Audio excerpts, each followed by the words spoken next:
ඉතින් ඔයත් රුපියල් 50000ට වඩා අඩු බජට් එකකට ස්මාර්ට් ෆෝන් එකක් buy කරන්න බලාගෙන ඉන්න කෙනෙක්ද? ඉතින් එහෙනම් ඔයාලට මේ වීඩියෝ එක ගොඩක් වැදගත් වෙයි. මොකද ඔයා රුපියල් 50000කට අඩුවෙන් ෆෝන් එකක් buy කරද්දි අනවශ්‍ය ස්පෙක්ස් ගැන හිතලා තමයි ෆෝන් එකක් ගන්න. ඔයාට බජට් එකට 12GB RAM එකක් තිබිලවත් 60Hz ඩිස්ප්ලේ එකක් තිබිලවත් මිලියම් පවර්ස් 50000ක බැටරි එකක් තිබ්බා කියලාවත් ඔයාගේ ෆෝන් එක හොඳ වෙන්නේ නැහැ. සහ අර චිප්සෙට් එක තියෙනවා, හයි පර්ෆෝමන්ස් තියෙනවා, සුපර් චිප්ස් එහෙම චිප්සෙට් තිබ්බට ගන්න යන ෆෝන් එකේ අද මේ වීඩියෝෙන් කතා කරන ටිප්ස් පහ නැත්තම් වැඩක් නැහැ. එහෙනම් අද වීඩියෝ එක ඉවරනකම් බලන්න කියලා මතක් කරන ගමන් අපි වීඩියෝ එකට යමු. වීඩියෝ එකට යන්න කලින් තවත් චූටි දෙයක් මතක් කරනවා. ඔයත් තාම අපේ channel එක subscribe කරලා නැත්නම් දැන් මෙයාට තියෙන අතු බඩ subscribe button එක click කරලා අපේ channel එකත් එක්ක එකතු වෙන්න කියලා මතක් කරනවා. ඒ වගේම වීඩියෝ එක හොඳ නම් like එකකුයි comment එකකුයි දාන්නත් අමතක කරන්න එපා.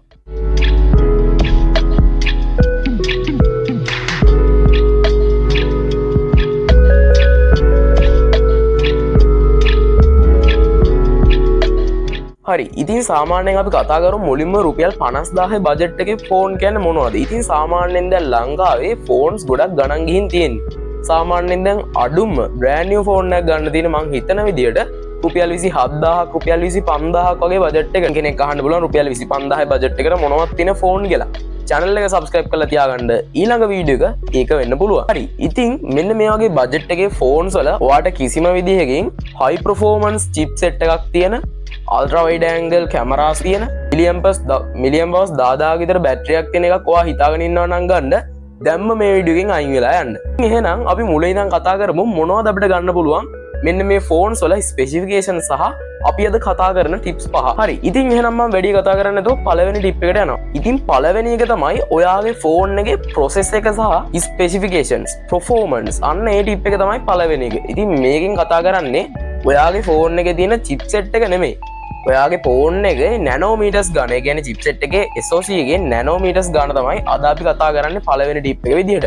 Blackview Wave series එකේ ෆෝන්ස් තියෙන්නේ අන්න ඒ වගේ ෆෝන් එකක් ගත්තොත් නැත්නම් ඔය සාමාන්‍ය A05 එකක් Galaxy A05 එකක් A06 එකක් වගේ ගත්තොත් ඔයාට හම්බෙන්නේ ගොඩක්ම bad performance එකක්.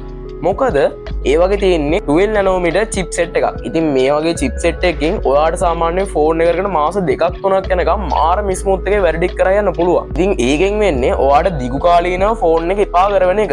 ඉතින් ඒ හින්දා ඔයා අනිවාර්යෙන්ම රුපියල් 50000 බජට් එකට සාමාන්‍යයෙන් 35000ත් රුපියල් 50000ත් අතර ෆෝන් එකක් ගන්නවා නම් අනිවාර්යෙන්ම 6 nanometer SoC එකක් තියෙන එකක්වත් ගන්න ඕනේ. නැත්තම් ඔයාට වගේ ෆෝන් එකේ ඇත්තටම මාස 10ක්වත් අඩුම පාවිච්චි කරගන්න වෙන්නේ නැහැ. මං කලින් කිව්වා වගේ මාස 3ක් විතර යගේ performance එක මාර්ම විදිහට drop වෙනවා. ඉතින් ඒකට ඔයාට මුහුණ දෙන්න සිද්ධ වෙනවා. ඉතින් 35000ට අඩු ෆෝන්ස් වලට මොකද කරන්නේ? ඒකට ඔයාට 12 nanometer chipset එකක් තමයි කොහොමද ගන්න වෙන්නේ. හැබැයි ඔයාට RAM එක 4GB දන virtual 8GB වගේ තියෙන ෆෝන් එකක් තෝරගන්න පුළුවන්. ඉතින් මේ ෆෝන් ලිස්ට් එකක් මම ඊළඟ වීඩියෝ එකෙන් අරන් එන්නම් අනිවාර්යෙන්ම. හරි ඉතින් එහෙනම් අපි දෙවෙනි ටිප් එක ගැන කතා කරමු.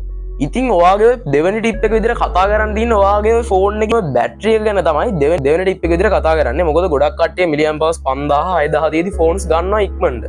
බැටරි එක බලලත් ගොඩක් කට්ටිය ෆෝන්ස් ගන්නවා. හැබැයි අරගෙන දවස් දෙකක් තුනක් යූස් කරද්දි තමයි තියෙන්නේ මේක charge වෙන්න සෑහෙන වෙලාවක් යනවා. ඉතින් ඔයා මොන chargerයක් super fast charging නෙමෙයි මොන charging dock එකක් ගෙනත් ගැහුවත් ඔයාගේ ෆෝන් එක charge වෙන්නේ නැහැ. ඒකට හේතුව තමයි 10 watt වගේ 12 watt වගේ charging speed එකක් තිබීම. ඉතින් මේ වගේ speed එකක් තියෙන ෆෝන් එකක් ගත්තොත් ඉතින් ආයි ඉවරම තමයි. ඔයාට හදිස්සියකට කරන්ට් එකෙම යනවා කියලා ෆෝන් එකට මැසේජ් එකක් එද්දී ෆෝන් එක 50න් විතර ගෙවුවාම 60න් විතර හිටිනවා. ඉතින් ඒක තමයි ඔයාට මුහුණ දෙන්න වෙන්නේ. හරි එහෙනම් අපි තුන්වෙනි ටිප් එක ගැන කතා කරමු. ඉතින් තුන්වෙනි ටිප් එක විදිහට මටවත් එක්ක කතා කරන්න තියෙන්නේ ඩිස්ප්ලේ එක. ඉතින් මේකේ තියෙන ඩිස්ප්ලේ එක ගැන ගත්තොත් එහෙම සාමාන්‍යයෙන් වත් රුපියල් 30000 එකක් ගත්තා Samsung Galaxy A series එකේ වගේ ෆෝන් එකක් ගන්නවා නම් ඔයාට අනිවාර්යෙන්ම හම්බෙන්නේ 90Hz පැනල් එකක් හරි 60Hz පැනල් එකක් හරි. ඉතින් මේ වගේ ෆෝන් එකක් ගත්තොත් ඔයාට ඩිස්ප්ලේ එක ඇත්තටම බෑඩ් කියලා කියන්න පුළුවන්. මොකද මේ ප්‍රයිස් රේන්ජ් එකේ තියෙන Infinix ෆෝන්ස් වල එහෙම 120Hz නැත්නම් 90Hz වගේ ගොඩක් හොඳ රිෆ්‍රෙෂ් රේට්ස් තියෙනවා. ඒ වගේම ඒ වගේ තියෙන්නේ Full HD Plus තාක්ෂණයෙන් තියෙන ඩිස්ප්ලේ. Samsung ෆෝන් එකක් ගත්තොත් ඔයාලට ගොඩක් දුරට හම්බෙන්නේ HD Plus තාක්ෂණයෙන් තියෙන ඩිස්ප්ලේ. ඉතින් ඒ වගේ තියෙන ඩිස්ප්ලේ ස්මූත්නස් එක සාමාන්‍යයෙන් ඔය Infinix එකට නැත්නම් Honor X6C එකට වගේ ගියොත් මාර්ම විදිහට වෙනස්. ඉතින් ඒ වගේ ෆෝන් එකක් දැක්කත් ඇති හිත යන්න. හරි එහෙනම් ඔයා ෆෝන් එකක් තෝරගද්දි අනිවාර්යයෙන්ම සැලකිය යුතු දෙයක් තමයි ඩිස්ප්ලේ එකේ ස්මූත්නස් එක පිළිබඳ. එහෙනම් අපි යමු හතරවෙනි ටිප් එක මොකක්ද කියලා බලන්න. ඉතින් හතරන ඩිප් එක විදිහට කතා කරන් තියෙන්නේ ගොඩක් අය ෆෝන් එකකදී ෆෝන් එකේ කැමරා බම්ප් එක දිහා බලලා ෆෝන් එකක් චූස් කරන එක ලස්සනට. උදාහරණයක් විදිහට Samsung Galaxy A05 එකක් ගන්නකො, Samsung Galaxy A06 එකක් ගන්නකො. ඉතින් ඒකේ ඔයාට සාමාන්‍යයෙන් හොඳ කැමරා සෙටප් එකක් නෙමෙයි බලා ගන්න පුළුවන් වෙන්නේ. ඉතින් ඇවරේජ් ක්වොලිටි එකක් තියෙනවා. හැබැයි සෝෂල් මීඩියා රෙඩි ඉමේජ් එකක් කැප්චර් කරගන්න ටිකක් අමාරුයි. ඒ හින්දා ඔයා කැමරා සෙටප් එකේ බම්ප් එක දිහා බලලා කවදාවත් ෆෝන් එකක් චූස් කරන්න එපා.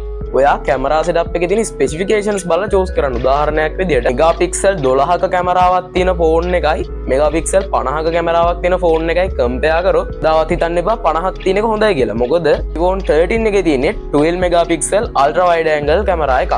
ඉතින් ඒ වගේ කැමරාව එකක් තියෙන iPhone එකෙත් මාරම ක්වොලිටි එකට perform කරනවා කියලා ඔයාට සාමාන්‍යයෙන් iPhone එකක් කිව්වහම ඉතින් එහෙනම් ඔයත් ෆෝන් එකක් ගද්දී අනිවාර්යයෙන්ම ෆෝන් එකේ කැමරාවේ ස්පෙસિෆිකේෂන්ස් බලලා ෆෝන් එකක් ගන්න ඕනේ.